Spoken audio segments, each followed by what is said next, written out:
வங்கக்கடலில் நிலை கொண்டிருந்த காற்றழுத்த தாழ்வு மண்டலம் ஆந்திரா நோக்கி நகர்ந்து வருவதை அடுத்து புதுவையில் 3ஆம் எண் புயல் எச்சரிக்கை கூண்டு ஏற்றப்பட்டுள்ளது. இது குறித்து கூடுதல் தகவல்களை நமது செய்தியாளர் ராஜீவிடம் கேட்கலாம். ராஜீவ், வணக்கம். மழையால் ஏற்பட்டுள்ள பாதிப்புகள், முன்னெச்சரிக்கை நடவடிக்கைகள் பற்றி சொல்லுங்கள்.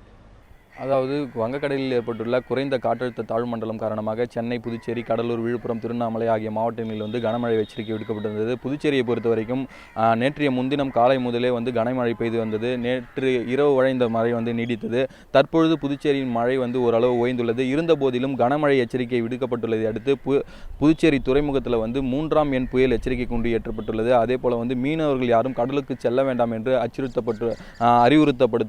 அறிவுறுத்தப்பட்டுள்ளனர். அதே போல இந்த 2 நாட்கள் பெய்த மழையால் புதுச்சேரியில் பொறுத்த வரைக்கும் எந்தவித பாதிப்பும் ஏற்படவில்லை. அதே போல மாவட்ட நிர்வாகம் சார்பில், அதாவது அடுத்த 48 மணி நேரத்திற்கு கனமழை பெய்யக்கூடும் என்ற எச்சரிக்கையை தொடர்ந்து மாவட்ட நிர்வாகம் சார்பில் அனைத்து விதமான முன்னெச்சரிக்கை ஏற்பாடுகளும் செய்யப்பட்டுள்ளன. குறிப்பாக பொதுப்பணித்துறை, மின்துறை போன்ற உள்ளிட்ட அனைத்து துறைகளைச் சேர்ந்த ஊழியர்களும் தயார் நிலையில் இருக்குமாறு மாவட்ட ஆட்சியர் அறிவுறுத்தியுள்ளார். அவ்வப்போது மாவட்ட ஆட்சியர் ஜவஹர் புதுச்சேரியில் உள்ள பல்வேறு பகுதிகளில் ஆய்வு மேற்கொண்டுள்ளார். அதே போல மழையால் கடலோர பகுதி மக்கள் பாதிப்பு ஏற்பட்டால் அவர்கள் தற்காலிகமாக தங்குவதற்கு இடங்களும் ஏற்பாடு செய்யப்பட்டுள்ளன. அதே போல இலவச தொலைபேசி எண்களும் அறிமுகப்படுத்தப்பட்டுள்ளன. இவ்வாறான பாதுகாப்பு ஏற்பாடுகள் தற்பொழுது புதுச்சேரியில் செய்யப்பட்டுள்ளன.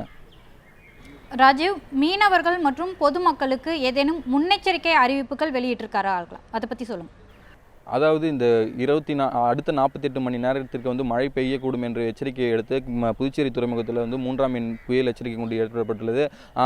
அதனால் மீனவர்கள் யாரும் பெரும்பாலும் யாரும் கடலுக்கு செல்லவில்லை. மீனவர்கள் அதே போல கடலுக்கு செல்லக்கூடாது என்று மாவட்ட நிர்வாகம் சார்பில் அறிவுறுத்தப்பட்டுள்ளதால் மீனவர்கள் யாரும் கடலுக்கு செல்லவில்லை. மாலதி, உங்களுடைய தகவல்களுக்கு நன்றி ராஜீவ்.